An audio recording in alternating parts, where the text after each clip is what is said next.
Hello students, good morning. मैं आपकी science teacher Shweta ma'am. बच्चों क्लास 10th का हमारा चैप्टर चल रहा है हाउ डू ऑर्गेनिज्म रिप्रोड्यूस, जिसमें ये हमारा आज सेकंड वीडियो है इसका। देखिए, इसमें फर्स्ट क्वेश्चन है, do organism create exact copies of themselves. ये क्वेश्चन मैंने पिछले वीडियो में बताया था आपको, लेकिन इसका एक्सप्लेनेशन हम देखेंगे आज कि क्या कोई भी ऑर्गेनिज्म अपने जैसा एग्जैक्ट कॉपी बनाता है या थोड़ा बहुत चेंजेस होता है। ठीक है, तो इसका करेक्ट आंसर क्या है? नो, है ना। मतलब ऑर्गेनिज्म जो होता है वो बिल्कुल अपने जैसा फोटोकॉपी नहीं बनाता है। कैसे नहीं बनाता है और कहाँ मिस्टेक आती है, उन सारी चीज़ों के बारे में उसका पूरा हम एक्सप्लेनेशन देखने जा रहे हैं। देखिए, सबसे पहले हम देखेंगे, देखिए आप समझते चलिए एक एक चीज़। सेल, ये क्या है? सेल है। सेल, हम जितने भी ऑर्गेनिज्म होते हैं, छोटे ऑर्गेनिज्म हैं, बड़े हैं, जो भी लिविंग ऑर्गेनिज्म है, इवन प्लांट्स, एनिमल्स, सब किससे बने होते हैं? सब बने होते हैं सेल से। ठीक है, तो हम सबका ये जो मटेरियल है ना, ये कौन सा मटेरियल है? ये है सेल। ओके, अब सेल के अंदर मतलब बना हुआ किससे है? सेल से है। सेल जो है ये बहुत छोटा होता है। ये एक सेल अगर है तो हमको आंखों से दिखाई नहीं देगा, लेकिन ग्रुप ऑफ सेल, जब बहुत सारे सेल इकट्ठे हो जाते हैं तो फिर ये विजिबल हो जाता है, दिखाई देने लगता है।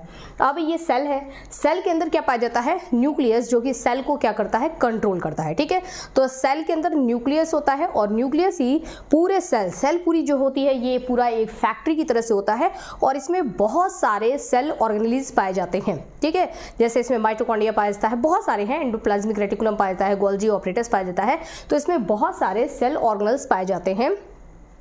उन सारे, ये पूरी फैक्ट्री यानी कि पूरा सेल कैसे काम करेगा, ये कंट्रोल करने का काम किसका होता है? न्यूक्लियस का। ठीक है, और न्यूक्लियस के अंदर क्या पाया जाता है? न्यूक्लियस के अंदर जो हमारा इस टॉपिक से रिलेटेड जो मेन हमारा मुद्दा है वो है क्रोमेटिन थ्रेड। ठीक है, तो इस न्यूक्लियस के अंदर, विशेष तौर पे न्यूक्लियस के अंदर ही रहता है, ज्यादातर यही रहते हैं न्यूक्लियस के अंदर। क्या पाए जाते हैं यहाँ पर? Chromatin thread. ठीक है, इसको हम थ्रेड क्यों कह रहे हैं? क्योंकि ये बिल्कुल धागे जैसा दिखाई देता है, इसलिए इसको हम बोल रहे हैं थ्रेड। पूरा उलझा हुआ धागा, जैसे होता है ना नूडल्स, है ना, मैगी बनना है तो मैगी के सारे जो है आपस में बिल्कुल उलझे रहते हैं, तो बिल्कुल ये भी क्या होता है? बहुत सारे थ्रेड लाइक स्ट्रक्चर आपस में उलझे हुए हमको दिखाई देते हैं, तो इसलिए इसको हम बोलते हैं क्रोमेटिन थ्रेड। ओके, अब ये क्रोमेटिन थ्रेड जो है, आप इसी को क्रोमेटिन, अब ध्यान से समझना है ना, कंफ्यूज नहीं होना, यही क्रोमेटिन थ्रेड है, इसी को हम कहते हैं क्रोमोसोम।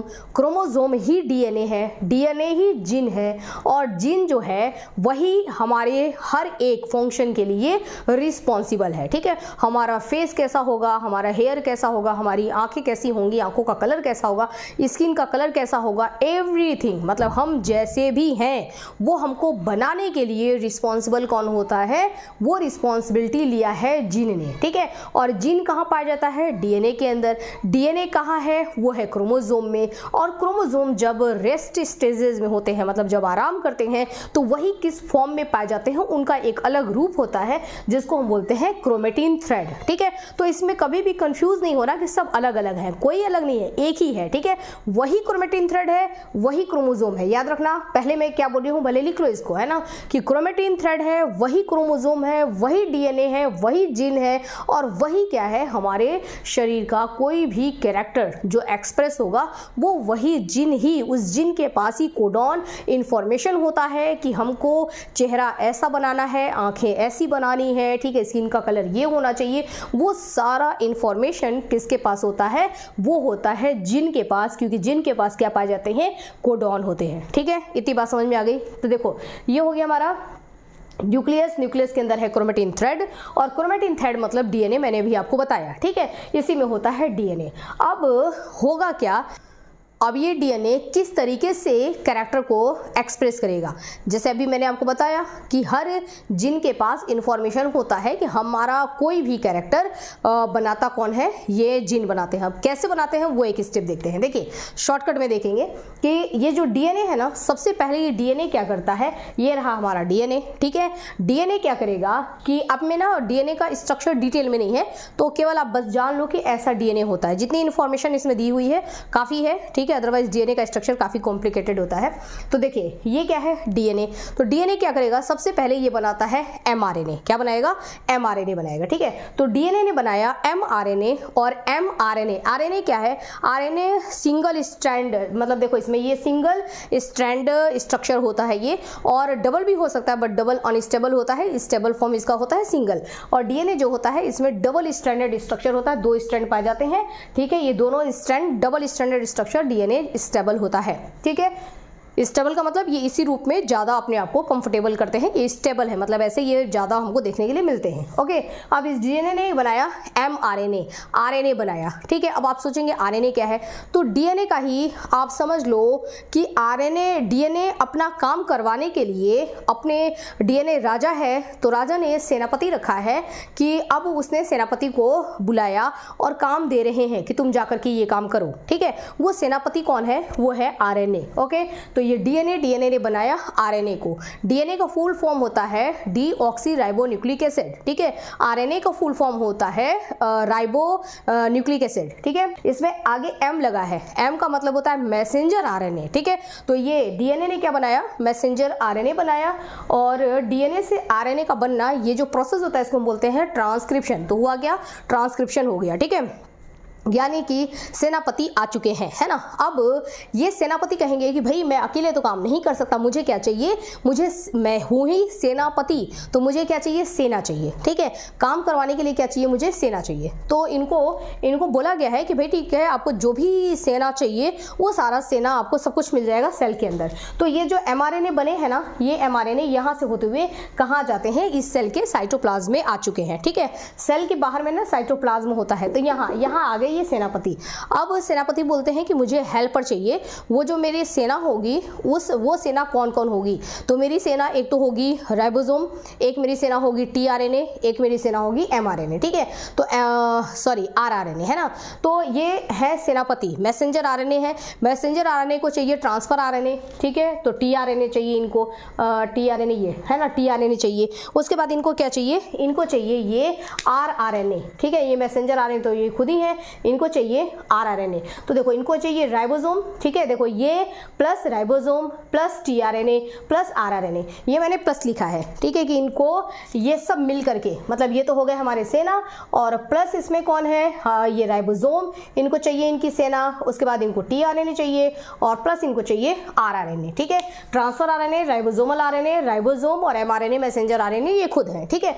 अब ये सब लोग मिल करके, सारे लोग मिल करके क्या करेंगे, ये करेंगे प्रोटीन सिंथेसिस, यानी कि ये क्या बनाएंगे, ये प्रोटीन बनाएंगे, ओके।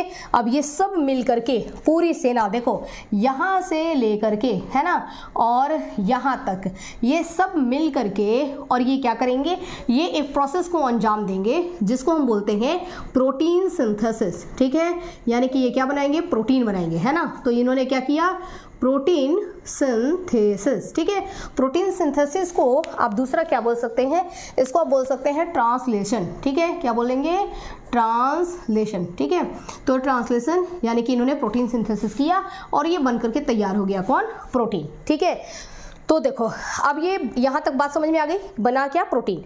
जो ये प्रोटीन बनता है, जो ये प्रोटीन बना, ये प्रोटीन क्या है, प्रोटीन, ये प्रोटीन जो बना है ये एक एंजाइम की तरह से एक्ट करेगा, और ये एक स्पेसिफिक एंजाइम है, मतलब एक विशेष प्रकार का ये एंजाइम है। क्योंकि एंजाइम किसके बने हुए होते हैं, एंजाइम बने होते हैं प्रोटीन के, ठीक है। तो एंजाइम है ना, स्पेसिफिक एंजाइम, कुछ विशेष प्रकार का एंजाइम ये बन करके तैयार हुआ, ठीक है। अब ये जो एंजाइम बना, मतलब ये जो प्रोटीन बना, ये प्रोटीन एक एंजाइम है, ठीक है। इस प्रोटीन को हमने बोला कि तुम एक एंजाइम हो, और हमने सारा काम अब सौंप दिया किसको, इस प्रोटीन को।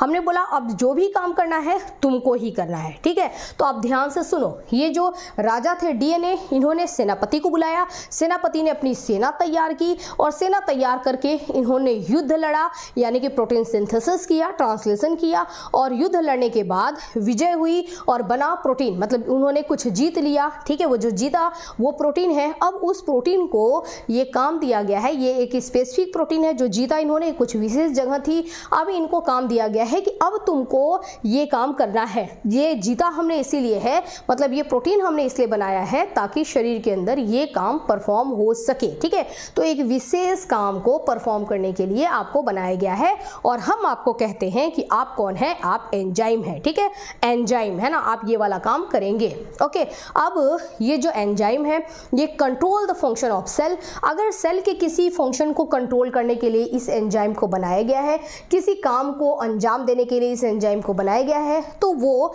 एंजाइम वो काम यहाँ पर करेगा। जैसे बहुत सारे काम होते हैं। अब हमारे शरीर में देखो, हम काम करते हैं तो काम करने के लिए हमको क्या चाहिए, एनर्जी चाहिए। ठीक है, तो हमारे शरीर में एनर्जी का प्रोडक्शन होता है, एनर्जी हमारे शरीर में बनता है।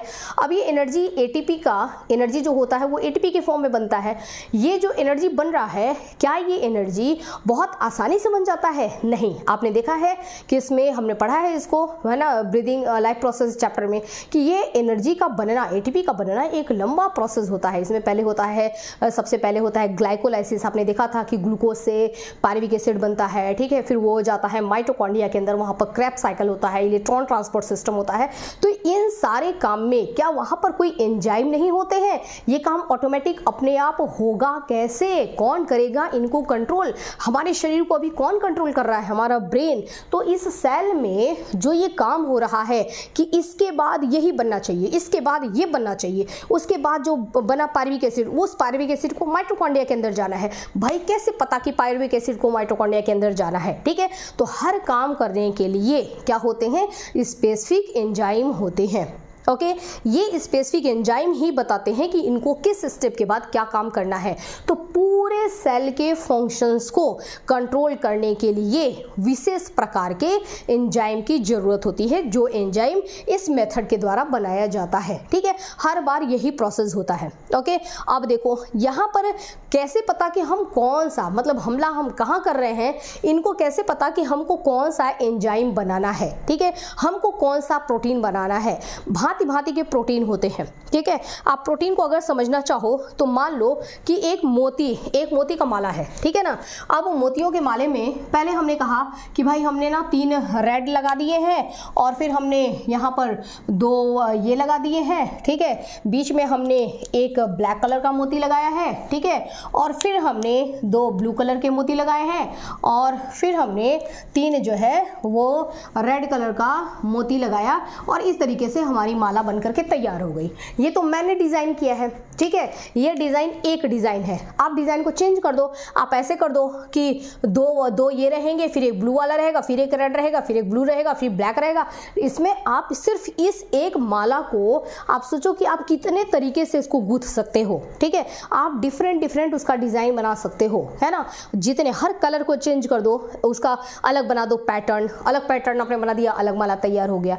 तो उसी तरीके से ये जो एंजाइम बनता है, जो प्रोटीन बनता है ना, तो प्रोटीन में प्रोटीन किसका बना होता है? एमिनो एसिड का। किसका?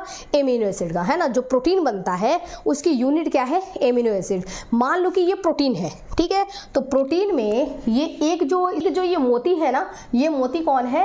ये इसका एक जो मोती है वो कौन है? वो है एमिनो एसिड। ठीक है, तो अगर ये पूरा हम इसको मान लेते हैं कि तुम पूरे प्रोटीन हो, तो ये कौन है? इसका यूनिट है, ये प्रोटीन बनाने वाला है और इसका नाम है एमिनो एसिड। ठीक है, अब एमिनो एसिड को हम अगर हमने अलग तरीके से गूंथ दिया तो वो एक प्रोटीन बनेगा, फिर उसको हमने अलग पैटर्न चेंज कर दिया तो दूसरा प्रोटीन बन गया, हमने तीसरा पैटर्न चेंज कर दिया फिर अलग प्रोटीन बन जाएगा। तो डिफरेंट प्रोटीन हम बनाते रहते हैं और डिफरेंट प्रोटीन बनाना जरूरी होता है, क्योंकि इनका हर एक एंजाइम ये समझता है कि मुझे क्या काम करना है। ठीक है, तो जो एंजाइम जिसको जो काम दिया गया है उसी को वो काम करना पड़ेगा, है ना। तो हमको उस एंजाइम की जरूरत होती है। इतनी बात समझ में आ गई। तो देखो ये प्रोटीन जो है आपने ये समझ लिया कि इसमें डिफरेंट मोती होता है ना, डिफरेंट एमिनो एसिड होता है, पैटर्न चेंज करने की जरूरत है। लेकिन अब बात यहाँ पर ये है कि ये जब ये सेना इन्होंने ये कैसे पता किया कि मुझे यहाँ पर प्रोटीन कौन सा बनाना है, ठीक है। ये देखो सेल के अंदर हो रहा है, इतना ऐसा प्रोसेस है ना बच्चों कि लगेगा कि ओहो इतनी बड़ी टेक्नोलॉजी कैसे आ गई है ना, बहुत ज़बरदस्त टेक्नोलॉजी ऊपर वाले ने दी है, ठीक है। हमको तो सिर्फ पढ़ना है, समझना है। देखो यहाँ पर ये कि हमको ये वाला प्रोटीन बनाना है, इस पैटर्न वाला प्रोटीन बनाना है। प्रोटीन तो यहाँ पे बन गया, लेकिन प्रोटीन सिंथेसिस बनाने से पहले, सिंथेसिस मतलब गूंथा जा रहा है, तो ये गूंथा जाएगा और ऐसा ही बनाया जाएगा। ये बात कैसे पता पड़ा है ना कि कौन सा प्रोटीन बनाना है, कब कैसे पता पड़ेगा कि अभी कौन से प्रोटीन की रिक्वायरमेंट है और कौन सा प्रोटीन बनाए। देखो उसके आप पता, मैंने आपको बताया था ना कि ये कौन है, ये किंग है, राजा है। राजा को सब पता है कि वहां किस प्रोटीन की जरूरत है, तो राजा को पता है कि कौन सा प्रोटीन चाहिए। जो प्रोटीन चाहिए राजा ने उस प्रोटीन के हिसाब से ही एमआरएनए तैयार किया है, ठीक है। उस प्रोटीन के हिसाब से ही एमआरएनए तैयार किया है। और जो ये एमआरएनए तैयार हुआ है ना, तो अब 100% पक्का है कि ये एमआरएनए जो राजा ने यहाँ पर जो एमआरएनए तैयार किया है, जो सेनापति तैयार किया है, वो सेनापति किस लायक है, वो कौन सा प्रोटीन बनाएगा, ये बात इनको पहले से ही पता था, ठीक है। तो इन्होंने ऐसे सेनापति को ही बुलाया जो कि ये प्रोटीन बना सकते हैं। क्यों ये सेनापति इस प्रोटीन को बनाएंगे, इसके लिए आपको समझना पड़ेगा राजा के बारे में, ठीक है। अब आ जाओ राजा पर। राजा कौन है, डीएनए, ठीक है, डीऑक्सीराइबोज न्यूक्लिक एसिड। देखो ये है हमारा डीऑक्सीराइबोज न्यूक्लिक एसिड, है ना। इसमें ये क्या है, डीएनए, ठीक है। अब डीएनए जो होते हैं ना, उस डीएनए, पूरा डीएनए जो बना होता है वो AGTC है ना, AGTC। देखो इसमें ये क्या होते हैं, डीएनए में ये नाइट्रोजन बेस होते हैं, नाइट्रोजन बेस बोला जाता है। इतना ज़्यादा जानने की जरूरत नहीं है, लेकिन देखो ये एडेनिन, ग्वानिन, थाइमिन, साइटोसिन, ठीक है, ये होते हैं। ये क्या होते हैं, कोडॉन होते हैं, ठीक है। तो डीएनए, पूरा जो डीएनए है ना, उस पूरे डीएनए में आपको हर जगह ऐसा लगेगा ना कि कहीं ए से टी जुड़ा हुआ है, जी से सी जुड़ा हुआ है, ए से टी जुड़ा हुआ है, फिर टी से ए जुड़ा हुआ है, जी से सी जुड़ा हुआ है, सी से जी जुड़ा हुआ है, ए से टी जुड़ा हुआ है, ठीक है। ऐसे ऐसे ऐसे ऐसे पूरा आपको कोडॉन देखने के लिए मिलेगा, बड़ी क्लासेस में पढ़ेंगे, ठीक है। तो ये राजा का स्ट्रक्चर है ना, कि इसमें क्या होता है, पूरा कोड मतलब कुछ इंफॉर्मेशन, है ना। जब आप देखते हैं कि क्यूआर कोड देख लो, तो डिफरेंट क्यूआर कोड होता है। हम उसको स्कैन करने पर, जैसे इसको स्कैन करते हैं, तुरंत उन्हीं का अकाउंट ओपन हो जाता है, ठीक है, जिनका ये क्यूआर कोड है। तो आपको लगता नहीं कि ये क्या डिजाइन बनाया गया है। तो भाई बिल्कुल इसी तरीके से जो टेक्नोलॉजी हम इस्तेमाल कर रहे हैं, उससे कहीं स्पेशल टेक्नोलॉजी हमारे शरीर में यूज किया जाता है, ठीक है। तो जो डीएनए है ना, इनके पास बहुत सारे इंफॉर्मेशन का कोडॉन है, ठीक है। तो देखो इस तरीके से पूरा ये कोडॉन है, ठीक है, सीक्वेंस बना हुआ है, कोडॉन बना हुआ है। तो ये है कोडॉन, ठीक है। अब इनको जो चाहिए, जो इनको प्रोटीन चाहिए, ये अपने उसी हिसाब से ये क्या करते हैं, एमआरएनए तैयार करते हैं, अपने डीएनए के कोडॉन से एमआरएनए तैयार करते हैं, ठीक है। और इसमें वही कोडॉन देते हैं, वही इंफॉर्मेशन देते हैं, जिससे कि 100% यही वाला एंजाइम बनेगा।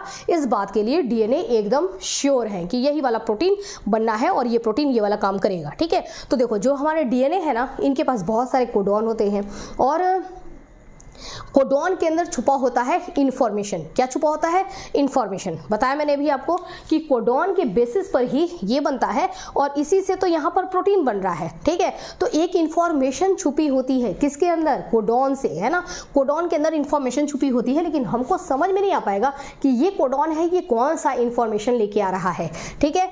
तो ये देखो पूरा कोडॉन से बने हुए, कोडॉन के अंदर होता है इन्फॉर्मेशन। अब देखो, अब मान लो कि डीएनए ना, डीएनए जो होता है ये बहुत बड़ा होता है, ठीक है, बहुत बड़ा डीएनए होता है। डीएनए की लंबाई, अगर हम अपने शरीर के सारे सेल से और इनको क्रोमेटिन थ्रेड को निकाल लें और इनके डीएनए को बोलते हैं कि आप अपने पूरे लंबाई में फैल जाओ, ठीक है। ये बहुत सिकुड़ करके अंदर रहते हैं सेल के अंदर। हमने बोला कि कोई नहीं, है ना, आप फैल जाओ, पूरी तरह से फैल जाओ। और ये सारे अगर फैलते गए, एक सेल का डीएनए फैल गया, ठीक है, फिर दूसरे सेल के डीएनए को हमने उसी में ज्वाइन कर दिया, वो भी अपना रूप ले लिया, विकराल रूप ले लिया, फिर तीसरा वाला भी अपना विकराल रूप ले लिया। तो आपको अंदाजा है कि ये डीएनए कितने बड़े हो जाएंगे। आप सोच ही नहीं सकते, है ना। जस्ट इमेजिन कि अगर ये अपने पे आ गए, अपने विकराल रूप पे, और सारे डीएनए को हमने एक में जोड़ दिया, तो ये डीएनए इतने बड़े हो जाते हैं कि वो अर्थ से, है ना, अर्थ से मून पर 300 टाइम्स जा सकते हैं, 300 बार चले जाएंगे, ठीक है। वो फैलते जाएंगे, एक बार गए वापस आए, फिर गए वापस आए, फिर गए वापस आए, तो ये 300 बार मून पर जा सकते हैं, चंद्रमा पर, और वहाँ से जो है ये 300 बार वापस आ सकते हैं। इतना बड़ा डीएनए एक शरीर के अंदर मौजूद होता है, लेकिन ये अपने आप को इतना सिकोड़ करके, इतना छोटा बना करके रखता है। कहता है नहीं भाई, है ना, छोटे बन के रहने में ही क्या है, भलाई है। इसीलिए कहा जाता है ना कि बहुत ऐसे प्राउड नहीं करना चाहिए। आप जितना झुके रहेंगे, छोटे बन के रहेंगे, ठीक है, उतना ही अच्छा है। तो ये भी छोटा बन करके और न्यूक्लियस के अंदर ये रहते हैं। तो सोचो कि ये डीएनए हमको कितना बड़ा क्या दे रहे हैं, ज्ञान दे रहे हैं कि आप हमेशा झुकना सीखिए, छोटा बन के रहना सीखिए। कभी भी किसी के सामने अपने आप को बड़ा मत बताइए कि मैं ही ग्रेट, नहीं, आप अपने आप को समझिए कि सामने वाला ज़्यादा ग्रेट है, मैं अब तो बहुत छोटा हूँ आपके सामने, ठीक है। तो छोटा बन के रहने में ही भलाई होती है, ठीक है। वो हमको कौन बता रहे हैं, डीएनए बता रहे हैं, जिनकी लंबाई इतनी है लेकिन वो एक शरीर के अंदर समाये हुए हैं। ओके, तो डीएनए के अंदर इंफॉर्मेशन है, और इतने बड़े डीएनए में, है ना, जैसे मैं एक अगर करूं कि यहाँ से लेके यहाँ तक मैंने इस डीएनए के अगर टुकड़े किए, ठीक है, तो इसमें इंफॉर्मेशन छुपी हुई है, ठीक है। इस टुकड़े को हम क्या बोलेंगे, इसको हम बोलेंगे जीन। क्या बोलेंगे, जीन, है ना, GENE, ये क्या है, जीन है। और ये जीन एक इंफॉर्मेशन लिया हुआ है। ये इंफॉर्मेशन जो ये जीन लिया हुआ है, ये जीन जो होगा, यही जीन बनाएगा। देखो, उसी जीन से यहाँ पर क्या बना है, एक मतलब mRNA से क्या बना है, उसी जीन के mRNA से यहाँ पर क्या, उसी जीन से एक mRNA तैयार हुआ है। बहुत बड़ा डीएनए है, बहुत बड़ा डीएनए है। उस डीएनए ने सेलेक्ट किया कि हम इस वाले जीन को यूज करेंगे, ठीक है, और तुम mRNA बनाओ, है ना। तो इसने mRNA बनाया, तो इस mRNA से यहाँ पर एक विशेष प्रोटीन बना है। अब ये प्रोटीन क्या है, एक विशेष एंजाइम है, और ये एंजाइम एक विशेष कैरेक्टर लेकर के आता है। केवल सेल के फंक्शन को ही ये कंट्रोल नहीं करते हैं, बल्कि ये जो जीन है ना, और इस जीन ने ये जो एंजाइम बनाया है ना, ये एंजाइम बहुत सारे कैरेक्टर्स लेकर के आएगा। जैसे ये एंजाइम ही डिसाइड करेगा कि आपके स्किन का कलर क्या होगा, ठीक है, आपके स्किन का कलर क्या होगा, यही डिसाइड करेगा। मैंने कहीं लिखा है क्या, नहीं लिखा है। देखो, स्किन का कलर क्या होगा, यही डिसाइड करेगा कि आपका हेयर कैसा होगा, ठीक है, आपका हेयर कर्ली होगा या स्ट्रेट होगा। यही डिसाइड करेगा कि आपकी आईज कैसी होंगी, है ना, आपकी आंखें कैसी होंगी। तो हमारी बॉडी में तो बहुत सारे कैरेक्टर्स होते हैं, है ना। आंखें कैसी होंगी, दोनों आंखें इसी जगह पे होंगी ना, ऐसा तो नहीं होगा ना कि एक आंख यहाँ हो जाएगा और एक यहाँ हो जाएगा, ठीक है, नहीं। हर एक इंसान देखने में एक जैसा ही लगता है, मतलब एक जैसा लगता है, 2 कॉपी नहीं है, ऊपर ही लिखा हुआ है 2 कॉपी नहीं है, बट वो सबका तो स्ट्रक्चर ऐसा ही होता है ना कि ऐसे 2 हाथ है, ठीक है, और 2 हाथ और क्या है, दो आंखें और 2 ही पैर जिनसे घूमे सारा शहर, है ना। 2 कानों से सुनते बात हम सबके हैं 2 हाथ। तो बात तो सही है ना। हमारे पास क्या है, 2 पैर है, 2 आंखें हैं, 2 कान है, 2 हाथ है, आंखें यहाँ है, नाक यहाँ है, हमारे ये यहाँ पर माउथ यहाँ पर। ऐसा तो नहीं होगा कि नोज यहाँ चला जाएगा, माउथ यहाँ चला जाएगा, नहीं, है ना। हम जैसे हैं वैसे ही सारे इंसान दिखाई देंगे, चाहे पूरे वर्ल्ड में किसी भी इंसान को आप ले लीजिए, उनका रूप रंग अलग होगा, चेहरा अलग होगा, हेयर अलग होगा, ठीक है,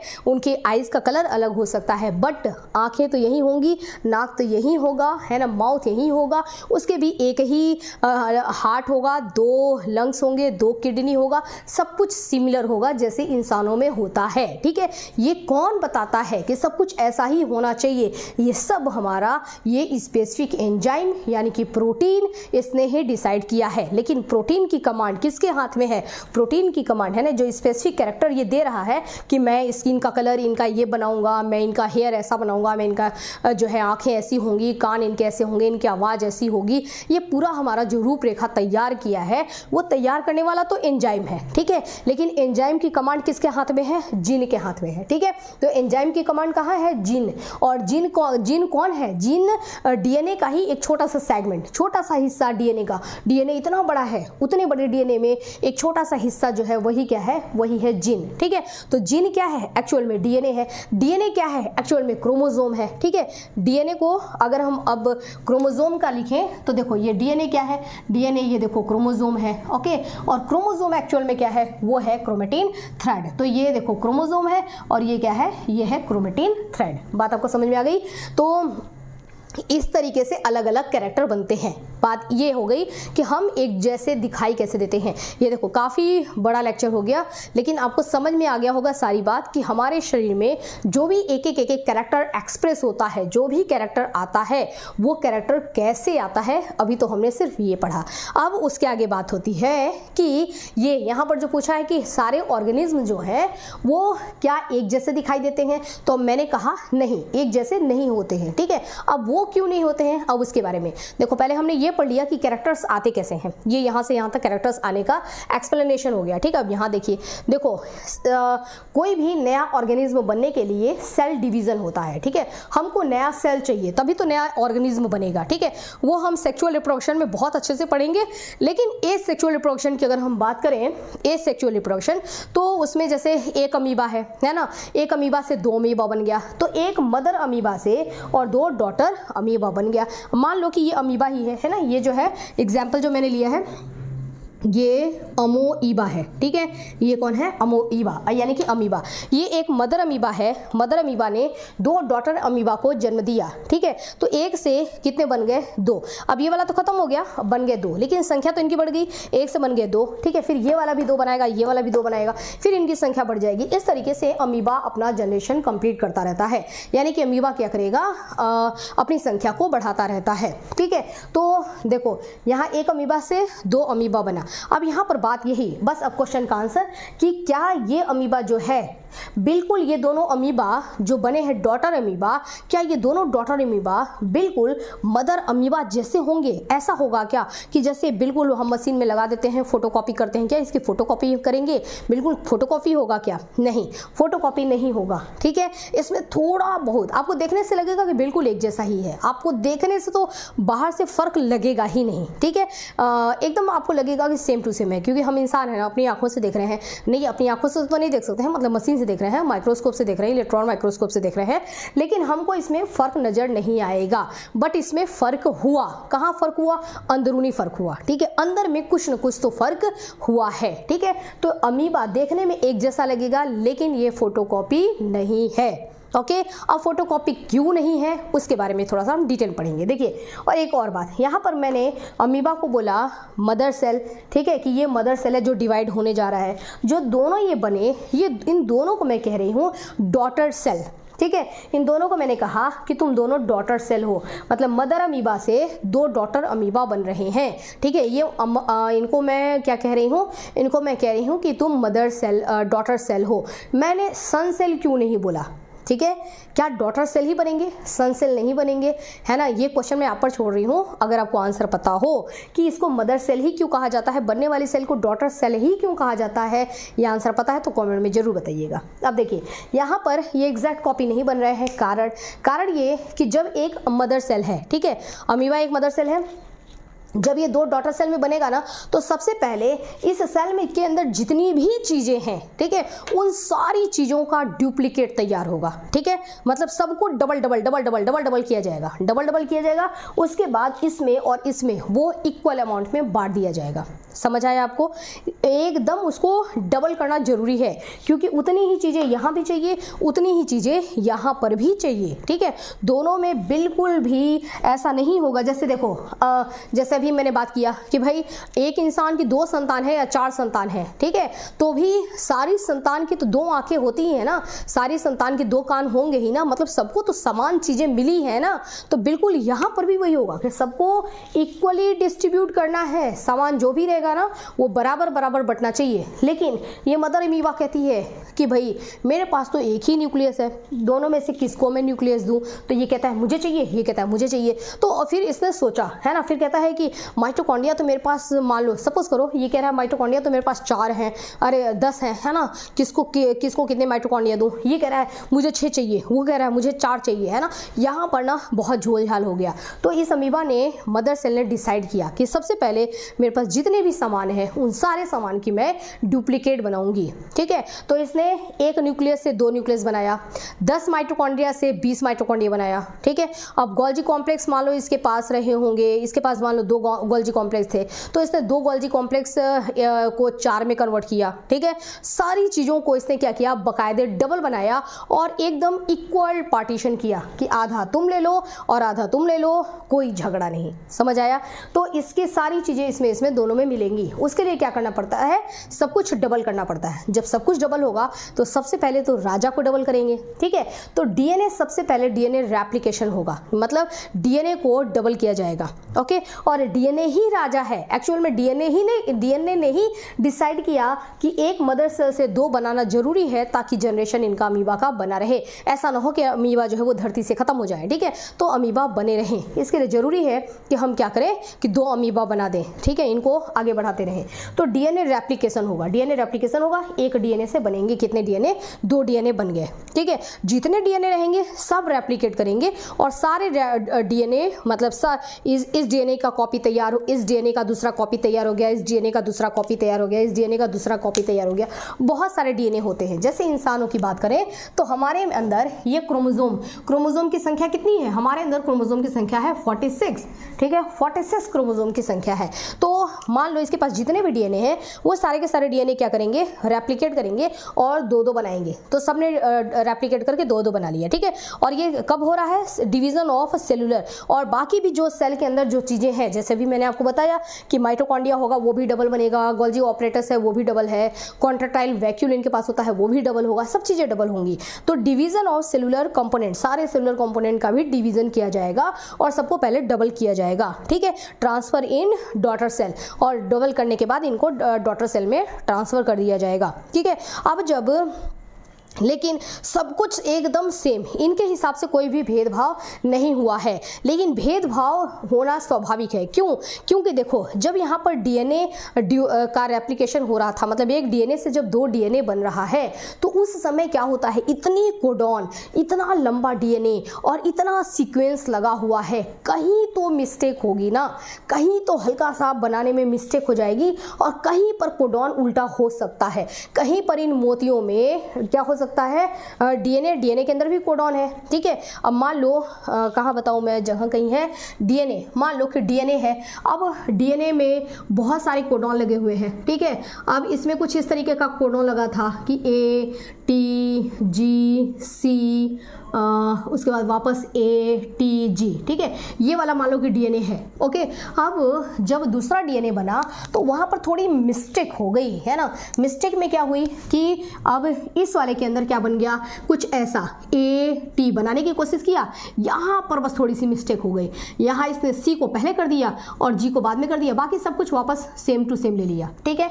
अब दूसरा वाला जो डीएनए था उसमें भी हल्का सा मिस्टेक हो गया, उसमें क्या हुआ, ऊपर ही हल्का सा मिस्टेक हुआ, पहले इसने टी ले लिया फिर ए ले लिया, बाकी तो इसने सब सही लिया था, है ना, जी सी ए टी जी, ठीक है। ये देखो ये कोडॉन, इनका ये कोडॉन था, इसका ये कोडॉन हो गया, इसका ये कोडॉन हो गया, तो क्या हो गई, हल्की सी मिस्टेक हो गई, है ना। मिस्टेक मतलब एरर, है ना, कहते हैं अरे यार गलती हो गया, ठीक है। तो हल्का सा जो एरर है वो पता नहीं पड़ेगा आपको, ज़्यादा कैरेक्टर्स में ज़्यादा फर्क आपको नजर नहीं आएगा, बट इसमें स्लाइटली एरर तो हो गया, ठीक है, छोटी सी मिस्टेक हो गई। तो इसका जो डीएनए होगा और इसका जो डीएनए होगा, डीएनए में थोड़ा सा तो फर्क हो गया ना, जो कि आपको बाहर से देखने पे पता नहीं पड़ेगा, बट अंदरूनी तो इसमें हो गया फर्क, ठीक है। जबकि ये कौन सा रिप्रोडक्शन है, ये एसेक्सुअल रिप्रोडक्शन है, ठीक है।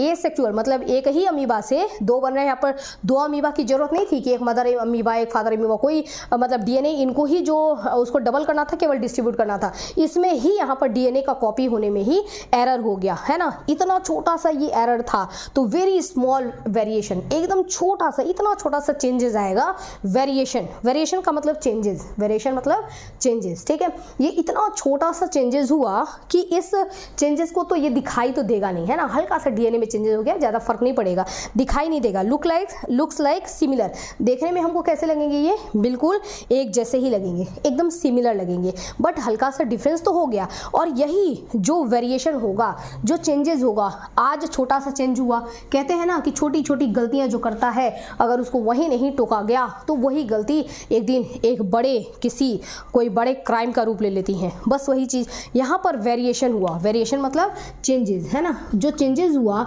वो चेंजेस क्या था, बहुत छोटा स्मॉल चेंजेस था, लेकिन कलेक्शन ऑफ वेरिएशन धीरे धीरे छोटी छोटी छोटी छोटी छोटी छोटी चेंजेस को कलेक्ट करते करते करते करते करते करते और जब आप जैसे बहुत सालों का अगर गैप हो गया, ठीक है, मतलब हम 4000 साल की बात करेंगे तो देखेंगे कि 4000 साल पहले वो कुछ अलग था, ठीक है, और 4000 साल बाद हम देख रहे हैं तो वो चेंज हो चुका है। चेंज क्यों हुआ, क्योंकि यहाँ पर तो इस साल में तो दिखाई नहीं देगा, लेकिन ये छोटी छोटी छोटी छोटी गलतियां जुड़ते जुड़ते जुड़ते परिवर्तन परिवर्तन परिवर्तन परिवर्तन परिवर्तन changes changes changes variation variation variation variation variation बहुत सारे वेरिएशन का कलेक्शन होते होते इवोल्यूशन आ जाएगा, है ना। यानी कि आपने 4000 साल पहले इस मार्कर को देखा और 4000 साल बाद इस मार्कर को देखेंगे तो आपको इसमें बहुत फर्क दिखाई देगा, ठीक है। आप देख लो निर्जीव चीज़ों में, मोबाइल को आप देखो, है ना, आज से मतलब आप देखो, आप ले लो 2000 ही ले लो, है ना, 2000 में जो मोबाइल था और आज, ठीक है, आज क्या चल रहा है 2025, है ना, 25 साल में ये मोबाइल में ही देखो आप कितने चेंजेस हो गए, टीवी में देखो कितने चेंजेस हो गए, टेलीविज़न में, है ना, बहुत सारी चीज़ों में, सोसाइटी में कितने बदलाव हो गए, टेक्नोलॉजी कितना आगे बढ़ गया। ओके, तो जब यहाँ पर जब नॉन लिविंग में इतने चेंजेस आ रहे हैं तो लिविंग में भी धीरे धीरे धीरे ये चेंजेस अचानक से नहीं हुआ था। मोबाइल में भी ऐसा नहीं था कि जो 2000 वाला मोबाइल था वो 2025 में डायरेक्ट स्मार्टफोन का इसने रूप ले लिया, ऐसा हुआ था क्या? नहीं, पहले थोड़ा सा उसमें चेंज किया गया, फिर थोड़ा बदलाव, फिर थोड़ा बदलाव, फिर थोड़ा बदलाव, एक एक एक एक एक एक इसका जो है कुछ फीचर्स बदल रहे हैं, फिर कुछ फीचर्स बदल रहे हैं, फिर कुछ बदल रहे हैं, फिर कुछ बदल रहे हैं। लेकिन एक जब 25 साल के गैप के बाद, है ना, बदलाव पहले थोड़ा थोड़ा हुआ, उस समय ज़्यादा समझ में नहीं आया, लेकिन 25 साल के बाद आप देखेंगे तो 2000 का जो मोबाइल था उसको देखो 2025 का मोबाइल था, अब आपको बड़ा फर्क दिखाई देगा। यही जो बड़ा फर्क होता है ना, दिस इज कॉल्ड इवोल्यूशन, है ना, हम कहते हैं इवोल्यूशन हो गया, ठीक है, एक बहुत बड़ा विकास हो गया, इवोल्यूशन हो गया। ओके, तो इस तरीके से देखो यहाँ पर चेंजेस हुआ, इसीलिए हम कहते हैं कि ऑर्गेनिज्म जो है ये अपने की बिल्कुल फोटोकॉपी नहीं बनाते हैं। ये इवोल्यूशन हमको देखने में सबसे ज़्यादा कहाँ देखने को मिलेगा? चेंजेस देखने के लिए कहाँ मिलेगा? देखो, अब हम रिप्रोडक्शन चैप्टर पढ़ेंगे तो रिप्रोडक्शन में होगा एक एसेक्सुअल रिप्रोडक्शन और दूसरा होता है सेक्सुअल रिप्रोडक्शन। एसेक्सुअल में आपको एसेक्सुअल में बहुत स्मॉल चेंजेस देखने के लिए मिल रहा है, जो कि आपको पता भी नहीं पड़ रहा, दिखाई भी नहीं दे रहा है। लेकिन सेक्सुअल में आपको लार्ज वेरिएशन मिलता है। जब दो मेल और फीमेल, मेल से कैरेक्टर आ रहे हैं, फीमेल से आ रहे हैं, तो भाई अब दूसरे जगह से आ रहे हैं जब डीएनए, और वो डीएनए जब मिलेंगे तो पक्का है कि बड़ा धमाका होगा, ठीक है। तो यहाँ पर क्या होगा कि आपको बड़ा वेरिएशन देखने के लिए मिलेगा, जो कि इस चैप्टर में आगे हम जैसे जैसे बढ़ते जाएंगे वैसे वैसे हम इस चीज़ को स्टडी करते जाएंगे, ठीक है। तो बच्चों, आई होप कि लेक्चर तो काफ़ी बड़ा हो गया, बट आपको ये सारी बातें अच्छी तरीके से समझ में आ गई होंगी। जैसा भी लगे आपको कमेंट जरूर करना, ठीक है। देखो, मैं एक बार साइड हो जा रही हूँ, ये पूरा देखो नोट्स हो गया, ठीक है। आप ना नोट्स ऐसे बस इस डायग्राम को बना लो, ये पूरा नोट्स आपका रेडी हो जाएगा, ठीक है। तो चलिए मिलते हैं नेक्स्ट वीडियो में, और तब तक के लिए स्टडी करते रहिए। अब ये चैप्टर मैं कंप्लीट करूंगी और बहुत बेहतरीन कंप्लीट करूंगी, ठीक है। तो हर एक चीज़ एकदम क्लियर होगा, ओके। तो बने रहिएगा वीडियो में, ठीक है, साथ में बने रहिएगा बच्चों, और सपोर्ट करिए चैनल, मतलब सब्सक्राइबर्स बढ़ें, मुझे भी थोड़ी सी, इतनी बड़ी यूट्यूब में थोड़ी सी छोटी सी जगह मिल जाए, ठीक है। तो प्लीज़ सपोर्ट करिएगा, ओके। अपने फ्रेंड्स में शेयर करिए, कहिए कि थोड़ा सब्सक्राइबर बढ़ें, जो स्टूडेंट्स हैं वहाँ तक पहुँचे, ठीक है। तो प्लीज़ बेटा थोड़ा सपोर्ट कर देना आप लोग, बस छोटी सी जगह चाहिए, कोना चाहिए बस मुझे, एक कोने में ही बैठ जाऊँगी मैं तो भाई, उतने में ही संतोष है, ठीक है। बस छोटा सा कोना मिल जाए, ताकि थोड़ी सी मेहनत, अच्छा लगता है ना कि थोड़े सब्सक्राइबर बढ़ गए। तो बच्चों सपोर्ट करना, ठीक है। मिलते हैं नेक्स्ट वीडियो में, और प्रॉमिस बहुत अच्छा आपको एक्सप्लेनेशन मिलेगा, ठीक है। मिलते हैं नेक्स्ट वीडियो में, okay, have a nice day.